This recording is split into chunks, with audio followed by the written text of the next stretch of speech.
Assalamualaikum warahmatullahi wabarakatuh.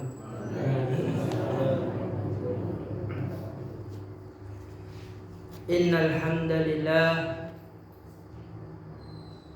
nahmaduhu wa nasta'inuhu wa nastaghfiruh wa na'udzu billahi min shururi anfusina wa sayyiati a'malina. May yahdihillahu fala mudilla lahu wa may yudlil fala hadiya lahu. Asyhadu an la ilaha illallah wahdahu la syarika lahu wa asyhadu anna Muhammadan abduhu wa rasuluh. Amma ba'd.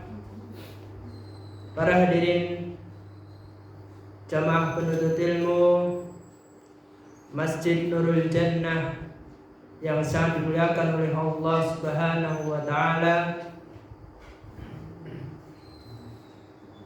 Pertemuan pada malam hari ini kita akan melanjutkan belajar bersama-sama kita yang berkaitan dengan ilmu tauhid menggunakan buku Al-Jadid fi Syarh Kitab Tauhid karya Syekh Muhammad Ibnu Abdul Aziz As-Sulaiman Al-Qara'awi.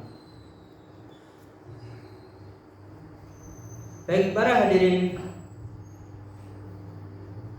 jamaah penuntut ilmu yang sangat dimuliakan oleh Allah Subhanahu wa taala, sebelum memasuki belajar bersama-sama, mari kita baca basmalah bersama-sama. Bismillahirrahmanirrahim.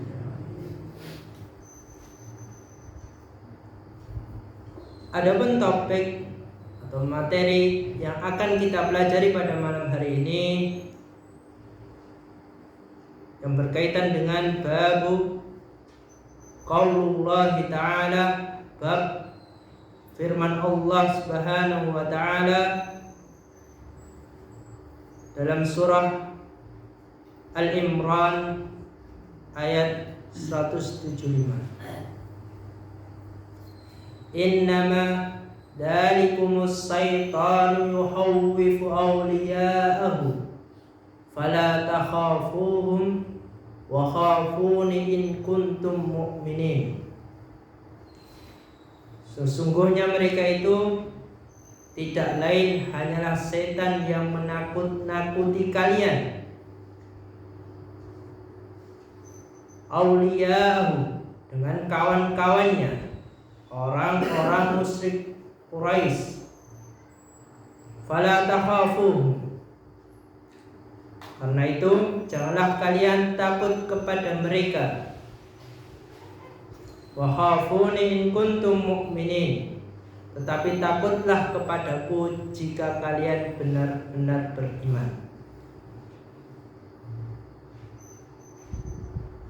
Jadi topik yang akan kita pelajari itu surah Al-Imran ayat 175. Dalam ayat ini diawali dengan kalimat innama dzalikumus syaitan. Sesungguhnya mereka,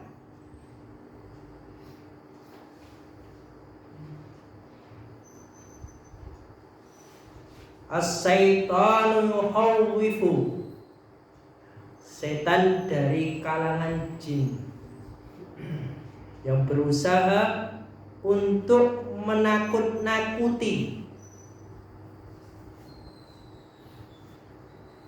orang yang beriman, menakut-nakuti orang yang berusaha untuk taat, untuk patuh dengan hukum-hukum Allah. Baik itu yang terdapat di dalam Al-Quran maupun hadis-hadis Nabi. As-syaitan, setan dari kalangan jin. Dalam kalimat ini juga dijelaskan setan yang berbentuk manusia, as-syaitan, yang berusaha untuk menakut-nakuti orang yang hijrah, yang ingin taat, patuh, tunduk dengan hukum-hukum Allah.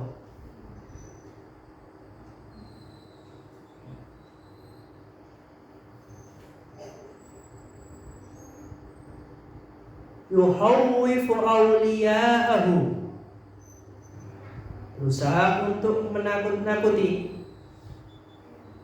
bersama teman-temannya. Mereka berusaha untuk membesarkan rasa takut pada diri seseorang, mempengaruhi hatinya, mempengaruhi pola pikirnya, agar tidak tunduk, tidak patuh dengan hukum Allah. Auliya syaitan, para wali-wali syaitan. Fala takhafuhum, maka dari itu janganlah kalian takut dengan setan dari jin, baik itu yang berbentuk manusia atau bukan manusia. Fala takhafuhum, maka janganlah kalian takut, karena setiap orang yang mempelajari agama Allah murni dari Al-Quran maupun hadis-hadis Nabi yang sahih dengan pemahaman yang benar, itu pasti ada ujiannya. Maka dalam ayat ini fala takhafuhum, janganlah kalian takut dalam mempelajarinya dan mengamalkannya. Harus benar-benar meneguhkan, menguatkan pendirian, keyakinannya. Fala takhafuhum wa khafuni in kuntum mu'minin. Wa khafuni, akan tetapi takutlah kalian kepadaku, maksudnya kepada Allah, jika kita itu termasuk yang bagaimana? Mukminin, beriman. Jadi orang yang benar-benar beriman secara hak, secara benar, itu takutnya hanya kepada Allah. Auliya syaitan, adapun takut terhadap wali-wali setan, setan dari kalangan jin, baik itu yang berbentuk manusia atau yang tidak, itu dia hilangkan rasa takutnya. Contohnya, orang yang lagi hijrah, sebelumnya belum pernah mempelajari ilmu tauhid, atau dalam belajar dia salah mempelajari, memahaminya, atau salah dalam menghadiri majelis ilmu. Ada sebagian majelis ilmu itu yang mengaku waliullah, walinya Allah, orang yang menjelaskannya, dianggap gus atau seorang kiai, tapi pemahamannya salah semua.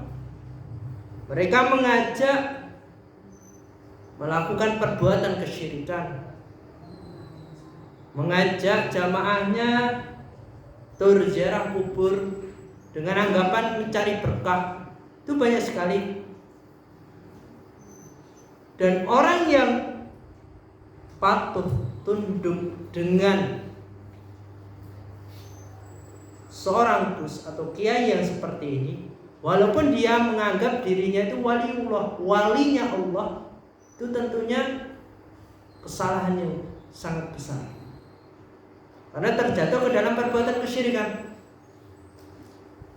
Dan orang yang hijrah dari sebelumnya dia mempelajari suatu hal yang batil, yang salah dalam memahami Al-Quran, dia hijrah menghadiri majelis ilmu yang isinya itu membahas tauhid, rububiyah, uluhiyah, dan asma wa sifat, mendalami rukun-rukun Islam, rukun-rukun iman. Itu awal kali hijrah dia itu berat, ujiannya pasti banyak. Sebelumnya dia menghadiri majelis ilmu, itu salah majelisnya. Itu seorang kiai atau gusnya malah memerintahkan menyembah kuburan, kirim bunga biar tidak ada bala atau bahaya yang menimpanya. Tetapi ketika hijrah dia langsung mempelajari. Itu pasti ujiannya banyak. Ada yang sampai dikucilin di masyarakat, ada yang ketika hijrah mempelajari, mendengarkan. Pertama kali mendengarkan itu adem panas. Kok ini semuanya bertentangan dengan hidup saya?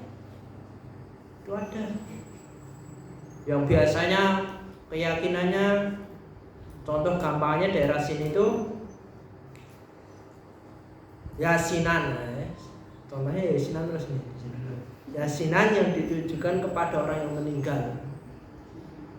Itu kalau biasanya dia ngekor atau taklid buta, cuma ikut-ikutan kepada seorang kiai, menganggap seorang kiai itu benar, lalu dia cuma ikut aja tanpa tahu dasarnya. Kiainya nyuruh, ayo bersama-sama menghadiri yasinan yang ditujukan kepada orang yang meninggal. Dia datang aja karena dia taklid buta, cuma ngikor aja. Pemahaman seperti ini salah sekali, karena perbuatan kesyirikan. Lalu dia hijrah ke pemahaman yang benar, tauhid yang hakiki. Oh, yasinan itu hukumnya tidak diperbolehkan karena perbuatan kesyirikan. Nah, itu masyarakat satu desanya atau dusunnya itu rata-rata pelaku orang yang membaca surat Yasin, akan tetapi itu ditujukan kepada orang yang meninggal. Itu pasti ketika hijrah pertama kali itu digunjing sama tetangganya. Oh, nggak mau bermasyarakat, nanti besok ya kamu tuh kalau nggak mau ikut yasinan, nggak tak yasinin genti, pasti kamu masuk neraka. Itu ada. Ada yang bilang nggak rukun sama masyarakat, dikucilkan. Besok kalau meninggal nguburin sendiri apa? Itu ada. Karena dulu orang tua saya pernah mengalami itu terjadi. Pertama kali hijrah itu ujiannya banyak. Ada juga yang hijrah, teman itu cerita, ketika kali hijrah orang tuanya itu termasuk orang yang kejawen. Orang tuanya meninggal, dia belajar. Ketika hijrah itu dikucilin keluarganya, sampai nggak diajak ngobrol sama tetangga itu. Padahal orang tuanya itu termasuk tokoh di tempat tinggalnya. Dia tinggal, termasuk tokoh pentolannya, yang biasanya ngajak yasinan, yang ngatur-ngatur itu. Atau yang di sini yang bisa disebut Mbah Mudin, sering diundang. Pentolan atau tokoh yang mengajak ke dalam perbuatan kebatilan. Tapi pertama kali hijrah itu ujiannya banyak. Ada cekcok antar keluarga, antar tetangga, itu pasti ada. Tapi wa khafuni in kuntum mu'minin. Jangan dilupakan akhir ayat ini. Wa khafuni. Apabila kita termasuk orang yang beriman kepada Allah, itu harus berani. Itu enggak ada rasa takut dalam hidupnya kepada manusia, kepada wali syaitan yang ngakunya wali Allah tapi mengajak ke dalam perbuatan kesyirikan. Itu enggak takut dia. Walaupun dalam satu tempat itu hanya dia saja yang meninggalkan perbuatan kesyirikan.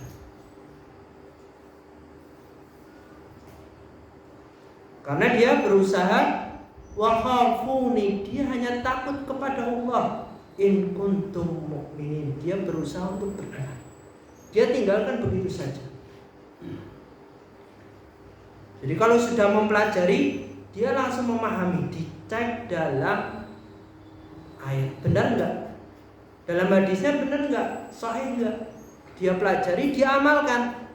Tanpa pertimbangan lagi nanti kalau dikucilin sama tetangga bagaimana ya? Enggak.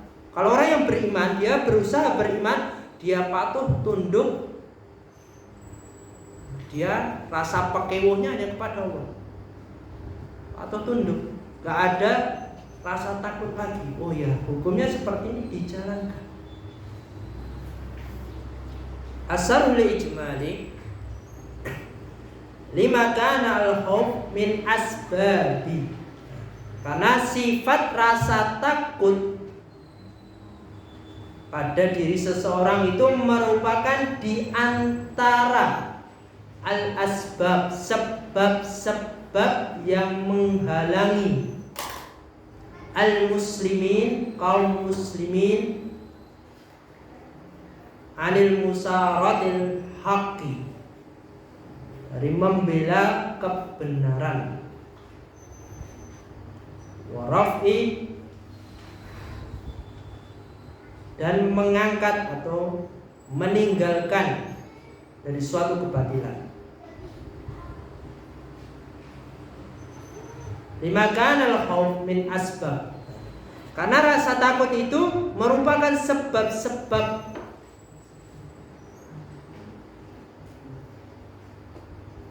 menghalangi suatu atau seseorang kaum muslimin dari suatu kebenaran, dan juga bisa menjadikan sebab seseorang tunduk atau patuh dengan hukum Allah. Jadi rasa takut nanti kita pelajari ada macam-macamnya. Mana takut yang harus kita tujukan kepada Allah, mana yang rasa takut yang kita tujukan kepada selain Allah. Tetapi sebab utama rasa takut itu menghalangi seorang muslim dalam membela suatu kebenaran. Akhbarallahu subhanahu wa ta'ala, oleh karena itu Allah mengabarkan dalam surat ini, surat Al-Imran ayat 175, bahwasannya rasa takut yang kadang itu menjangkit, tumbuh pada hati seorang muslim, karena dia mendengar dari bisikan-bisikan as-syaitan, as-syaitanul jin, setan dari jin, dan para pengikutnya jin yang berbentuk manusia. Wadhalika bima yusbitunahu minal arajifi, dan apa-apa yang mereka gambar atau mereka gembar-gemborkan berupa suatu hal yang menakutkan dan berbagai jalan atau sarana yang mereka usahakan untuk menakut-nakuti orang yang berusaha untuk beriman. Summa ya'murullahu al-muslimin, lalu Allah kemudian memerintahkan kaum muslimin agar tidak menoleh terhadap wali syaitan, wali-wali setan, baik itu yang berupa setan dari jin atau manusia yang menakut-nakuti orang yang ingin tunduk patuh dengan hukum Allah.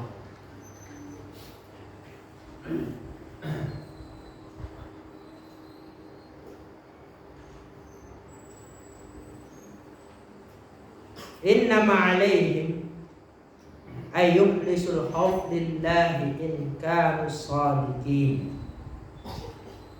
Apabila seseorang itu memiliki rasa jujur terhadap Allah berupa keimanan secara hak, maka diri seorang yang beriman itu mendahulukan rasa takutnya itu dengan tunduk patuh dengan hukum-hukum Allah. Al-khawf.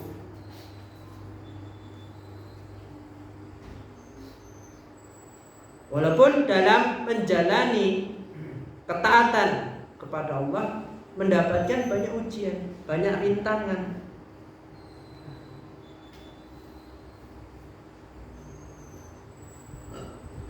Biasanya orang yang belajar itu rintangannya banyak, godaannya banyak. Contohnya, kadang ada majelis ilmu itu ada yang ngeklop. Mama, ini kubunya sini, ini kubunya sana. Kadang ada yang seperti itu. Kalau enggak ustadz ini enggak, kalau enggak kiai ini enggak mau hadir, kalau enggak kiai atau gus itu enggak mau hadir. Padahal majelis ilmu yang dibahas itu sesuai dengan Al-Quran ataupun hadis-hadis yang sahih. Tapi gara-gara taklid buta, wah ini bukan golonganku. Padahal sesama saudara muslim, agamanya Islam, tapi kadang ngeklung-ngeklung. Kita harus memahami suatu nama dalam label, contohnya A, B, C, itu cuma wadah untuk belajar, bukan untuk memperpecah belah umat, bukan. Tapi itu hanya wadah untuk belajar.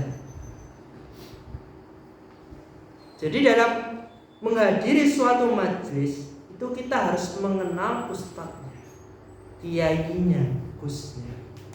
Atau sebagian itu dikatakan gus atau kiai. Itu harus mengenalnya. Kalau itu seorang ustadz atau kiai itu membahas suatu kebenaran, kita harus mendukungnya, walaupun itu bukan dari kelompoknya. Karena suatu kelompok A, B, C tadi hanya wadah untuk belajar. Karena sebagian orang itu fanatik, kalau enggak ustadz fulan, kiainya, pentolannya, itu enggak mau belajar, itu ada taklid buta. Kebanyakan itu terjatuh ke dalam taklid buta. Kalau enggak ustadz ini enggak. Ada yang sebagian itu kiainya tadi nyuruh untuk menyembah kuburan, doa, sholawat yang diiringi dengan musik, itu banyak. Dulu itu waktu SD saya pernah masuk dalam pondok cuma 1 tahun. Habis sekolah di MI, dulu saya MI-nya di Trucuk, habis itu sorenya ke pondok TPA. Kalau pulang ke situ itu sholawat pakai rebana hadroh itu. Tapi engklek satunya itu di kakinya diangkat. Saya dalam 1 tahun seperti itu. Orang tua saya lihat langsung dicabut saya. Padahal yang mimpin acara itu seorang kiai ternama. Tapi saya tidak menyebutkan namanya di sini. Kalau saya menyebutkan, insya Allah pada tahu. Itu ternama, Ustaz. kiainya itu tenang. Tapi tadi kalau kita taklid buta, kalau enggak kiai ini enggak, ustadz ini enggak, ya kalau kiainya itu benar-benar menjelaskan suatu hal yang benar, anggapan kiainya tadi benar yang dilakukan, tapi tidak sesuai dengan hukum Allah, ayat-ayat Allah. Mengakunya itu waliullah, padahal dia pelaku perbuatan bid'ah. Nah, takutnya kalau taklid ngekor aja, menghadiri majelis ilmu, oh ya ini udah sesuai dengan ayat, tapi ayatnya nggak dicek benar apa enggak ya. Oh hadisnya tadi katanya kiainya atau ustaznya itu hadisnya sahih, tapi nggak dicek ulang bener enggak, padahal sekarang itu mudah, ada HP. Oh, bener enggak ya hadisnya sahih, bisa diketik, akses sekarang banyak, tapi pada malas membuka. Yang didahulukan kalau enggak ustadz ini enggak, itu kesalahan yang sangat besar. Takutnya nanti terjatuh kepada as-syaitanu yukhawwifu awliya'ahu, setan yang berusaha untuk menakut-nakuti, karena dia juga mengaku waliullah, walinya Allah, kan tetapi dia merupakan pelaku perbuatan bid'ah. Karena perbuatan bid'ah itu pasti ar-radd, tertolak. Hadisnya sahih dalam hadis Arba'in An-Nawawiyah, larangan melakukan perbuatan bid'ah. Jadi dalam belajar itu jangan taklid, jangan ngekluk-ngekluk. Suatu lembaga itu hanyalah wadah, wadah untuk belajar. Kalau bisa kita ikut wadah itu, tapi niat kita untuk mempelajari ayat-ayat Allah, selama itu tidak melanggar hukum syariat. Kita hadiri, kita catat. Dan juga dalam belajar itu jangan memiliki rasa takut. Selagi itu suatu hal kebaikan, kebenaran, itu dilakukan. Karena ada sebagian orang itu memiliki rasa takut ketika belajar. Wah, nanti kalau saya mempelajari tauhid, dikit-dikit aku mengkafirkan keluarga, padahal keluarganya pelaku perbuatan kesyirikan, atau tetanggaku rata-rata pelaku perbuatan bid'ah, dikit-dikit saya ngafirin. Nah, jadi timbul rasa takut, itu nggak boleh, itu haram. Nanti kita bahas fawaid. Adapun faedah dalam ayat ini, yang pertama tahrimut tarkil wajib khaufan minal khalqi, haram hukumnya meninggalkan suatu kewajiban karena takut, rasa takut pada makhluk atau sesama manusia, hukumnya haram. Selama itu perkara wajib harus kita taati. Kok ada timbul rasa pekeu sesama manusia, itu nggak boleh. Kita yang harus kita dahulukan pekeu sama Allah kalau kita melakukan perbuatan kesyirikan, karena bisa membatalkan keislaman seseorang.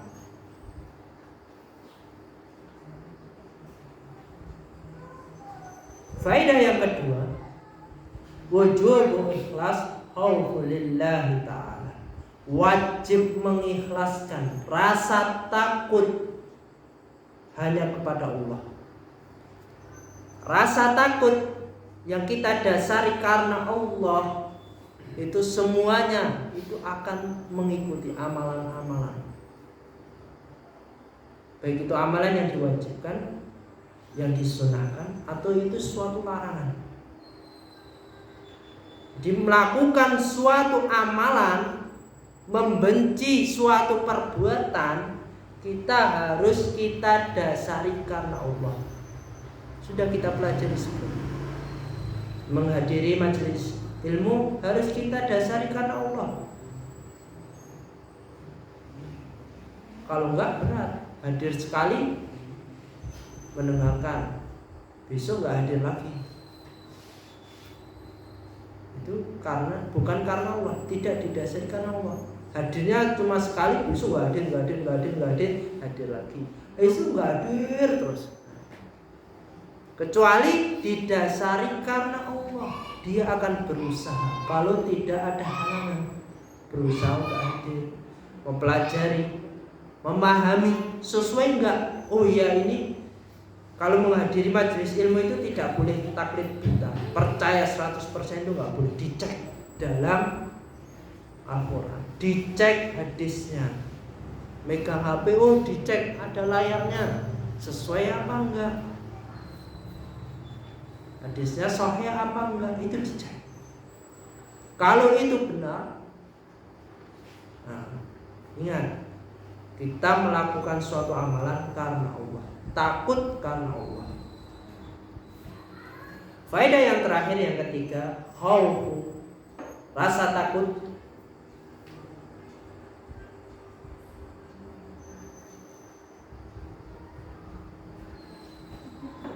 Rasa takut kepada Allah min alamatil iman, itu merupakan tanda-tanda keimanan seseorang. Jadi kalau kita dasari hidup kita memiliki rasa takut kepada Allah, dalam melakukan suatu amalan dia pikirkan matang-matang, itu merupakan tanda-tanda keimanan seseorang. Oh, dia beriman benar-benar, nggak sekedar ucapannya saja.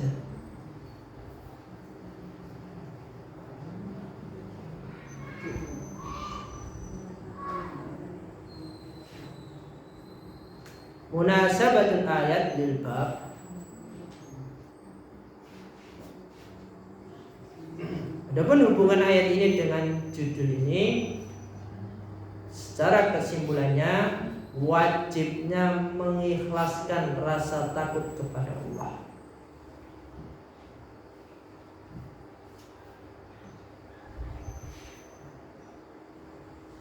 Adapun kaitan ayat ini dengan nilai-nilai tauhid, haitsu dallat al-ayati ala wujub ikhlas khaufulillah.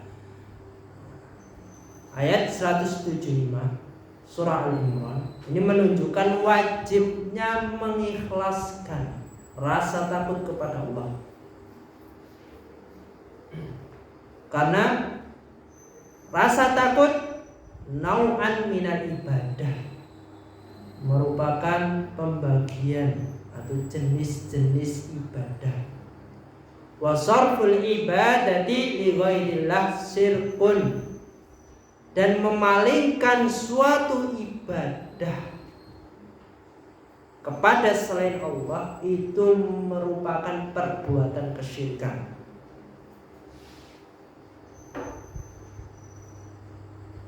Walaupun itu hanya berupa niat, itu sudah termasuk perbuatan kesyirikan kalau memalingkan ibadah kepada selain Allah. Yang perlu kita perhatikan dalam ayat ini yang membahas tentang yukhawwifu, rasa takut.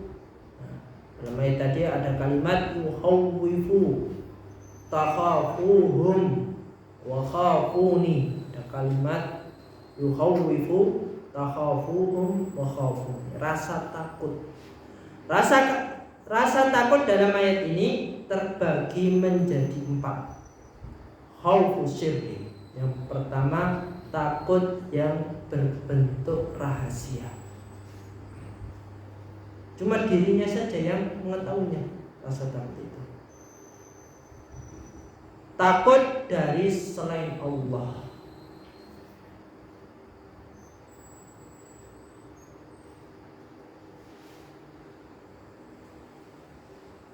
Takut dari selain Allah yang menimpakan apa yang dia kehendaki, yang dia yakini, baik sakit atau kekafiran atau suatu kematian Rasa takut yang berupa rahasia.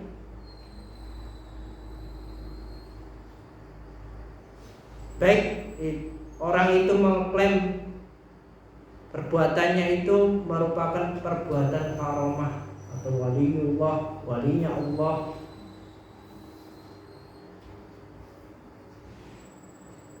atau bentuk tersendiri yang ditujukan kepada selain Allah, yang dia ketahui dirinya saja, maka itu merupakan perbuatan yang tidak diperbolehkan. Karena itu merupakan perbuatan asyirku akbar, syirik besar. Takut yang berbentuk rahasia, contohnya si A itu mencari pesugihan. Pesugihan itu perjanjian, itu yang mengetahui dirinya sendiri. Contohnya ke kandang bubrah. Ketika ke kandang bubrah, itu dia membeli bunga, nemuin kuncinya, bertemu sama kuncinya. Bagaimana tata caranya? Apa yang dia harus lakukan? Itu pasti ada perjanjian.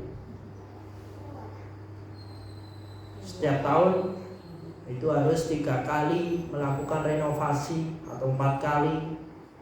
Kalau tidak, nanti ada yang meninggal, ada yang mati dalam keluarganya, atau ada yang sakit. Ada perjanjian. Khaufus sirri, takut yang berbentuk rahasia. Orang yang melakukan pesugihan itu nggak boleh cerita sama orang-orang di sekitarnya. Harus diam. Walaupun nanti lama-lama tetangganya itu tahu. Lama-lama tetangganya itu tahu, merasa oh dia itu pakai pesugihan. Walaupun dia tidak pernah cerita, karena itu larangan. Nah, itu contoh takut yang berbentuk rahasia, tidak diceritakan kepada orang lain.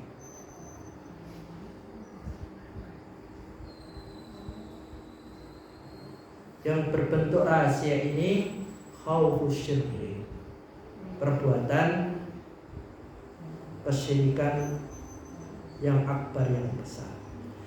Yang kedua, takut dari makhluk.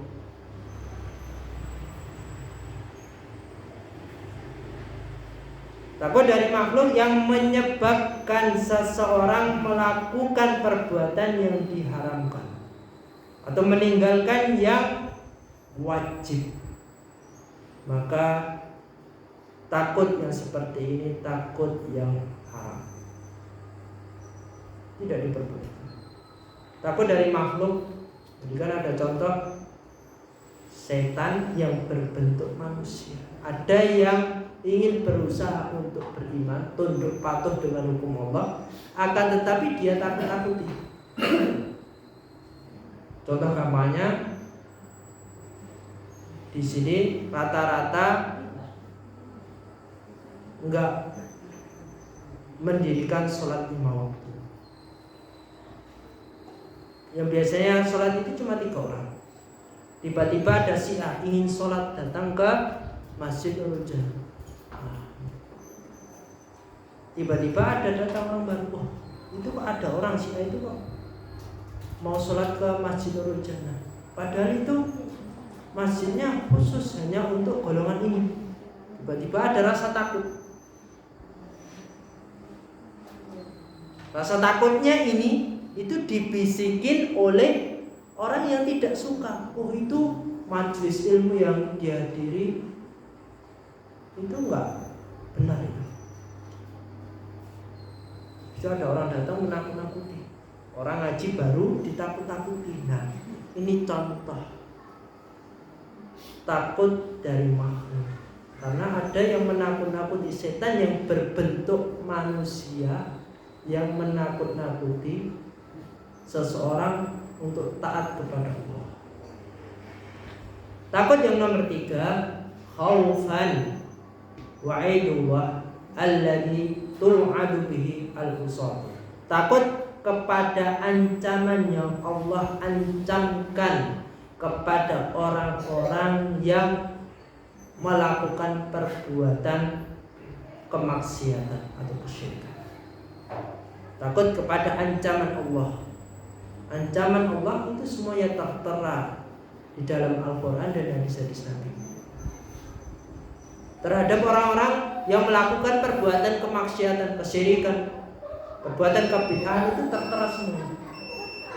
Dan orang yang beriman menanamkan rasa takut ini dalam hati itu merupakan atau menunjukkan kualitas iman seseorang. Rabi'an, yang terakhir, rasa takut dalam ayat ini khaufut tabi'i, khauful insan, takut yang alami, takut seseorang kepada binatang buas. Ini yang alami atau semacamnya, atau ular yang berbisa takut ketika memegangnya. Nah, ini takut yang hukumnya diperbolehkan, tidak mencapai derajat untuk menyembah. Di menyembah, takut, rasa takut dalam beribadah hanya kepada Allah. Kalau takut bersifat tabii yang alami itu diperbolehkan. Rasa takut kepada binatang buas yang berbisa itu diperbolehkan. Mungkin kita cukupkan sekian. Sebelum ditutup, untuk bapak-bapak dan ibu-ibu,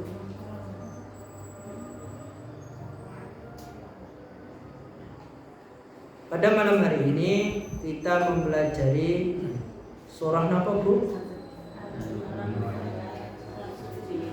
175. Benar, Pak? Surat Al-Imran. Ayat berapa tadi, Mas? 175. Mungkin kita cukupkan sekian. Jika ada salah kata atau perkataan saya kurang sopan, saya minta maaf sebesar-besarnya. Mari kita tutup dengan doa kafaratul majlis.